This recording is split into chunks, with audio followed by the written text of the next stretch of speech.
The fact that you're different from the way you used to be breaks you more. You wake up in the morning and you're looking in the mirror, you're seeing somebody else and not you, not the regular you. It is heartbreaking. But then it takes courage. It takes self-courage to be able to cope with the present condition.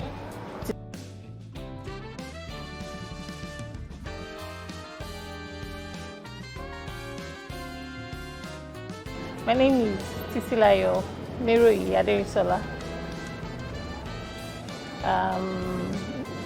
I'm a makeup artist. I deal with everything beauty. As long as it's beauty, you can always call me. I've been living with vitiligo since 2019. Although it became this much this year, but I've always had it on my head, my back, my body. But on my face and my neck, no, it just started this year. I started when I lost my mom. It got triggered emotionally, and I was trying to boil in the emotions of losing someone very close to me, and the only way my emotions could take it was to trigger the vitiligo. It started from my head. I was having two on my head here. Then before I knew it, it was all over my scalp, and because I was making my hair, I didn't really know it was that much. So that was how it started. So I never knew about vitiligo, and it was only when I started having it then I knew there was something called vitiligo. I didn't even know it was vitiligo at first. It was later on I got to make inquiries and ran some tests, then I knew it was vitiligo and knew other people that had vitiligo. Personally, I had no reaction towards it. I was not feeling pain. It was not painful. I was feeling normal, so I was not really disturbed about it. I felt when it comes to go, I knew it was eventually going to become this much. So at first I had issues with going out looking like this, but then I'm an Ondo babe. Anything that comes, we chest it. So I guess the Ondo and Edo blood in me gave me the positive vibe to just leave it in. And the understanding that I did not put it there. I did not put it in my body. I did not cause it. So it is not my fault that it is here. And if my immune system is fighting against me, there's nothing I can do about it. So the fact that you're different from the way you used to be breaks you more. You wake up in the morning and you're looking in the mirror, you're seeing somebody else and not you, not the regular you. It is heartbreaking. But then it takes courage. It takes self-courage to be able to cope with the present condition. It is not always easy, believe me. But then we thrive. I can say my biggest backbone is my family and my sisters. You know, I give it to them. They're really trying. And my dad, my dad has been a very big support. And I remember the last time I went home, he has not seen my head the way it was. Then he was touching my head. I was rubbing my what is this? I'm like, he could not say anything. He just had to accept the way it is. He was looking at me with pity. But my sister is the kind of person that my second born, Baba Kwamile, she's the kind of person that anything that comes, we will fight against it. We fight together as a family. So my family is my biggest backbone. And when I talk about my friends, they make jest of me a lot. One would be like, Afi. Another would say, albino. So all those things are just things that helps me raise up. And it's not as if I've not been mouthwashed by people. Yes, I get lashed by people a lot, especially when it started. I remember one girl back then in school, because it started when I was in school. One girl in school particularly called me and told me I have lakpa in my head. Imagine that thing. As at then when it just started, and I'm like, are you serious? this is not what it is.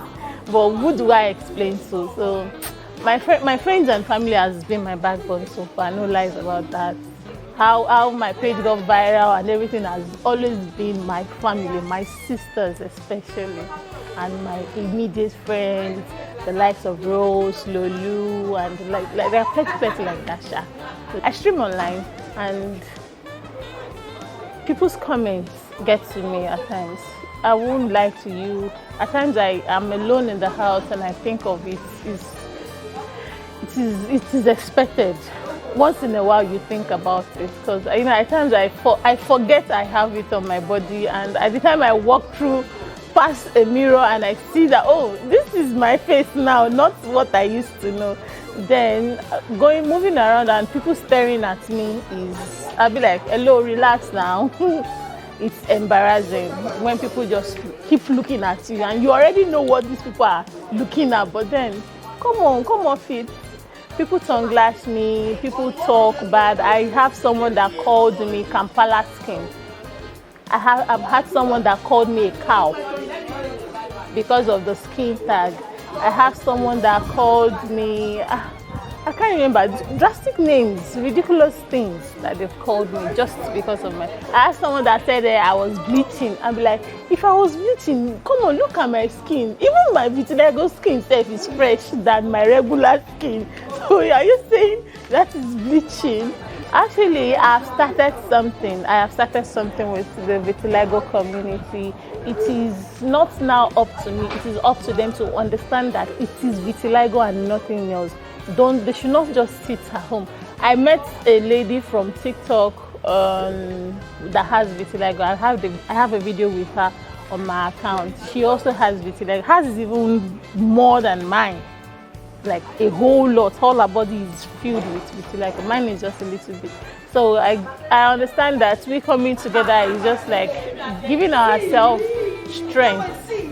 So if we can understand that this is what it is and not whatever anybody is, they should go out, they should talk, be cheerful, associate with people. You did not kill anybody. It is your skin playing pranks on you. So that's basically it. So first things first, vitiligo is not a death condition. It's not a death sentence. It's just your immune system not being able to produce melanin.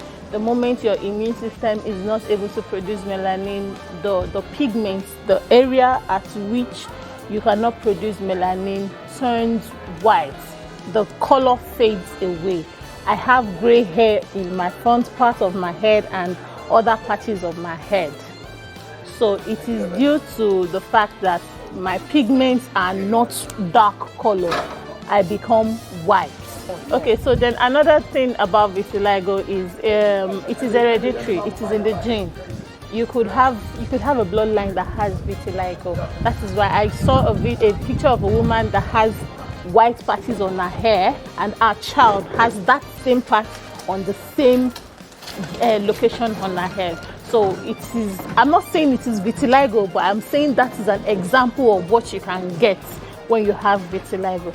Then another thing about it has no cure and it has no causes. It is just natural. It is not transferable. You cannot transfer it to anybody because you have contact with the person. No. So vitiligo is just there. To me personally, I feel it is a sign of, it's an art. It's an art that God has given you. Another thing about vitiligo is avoid sun. Avoid the sun.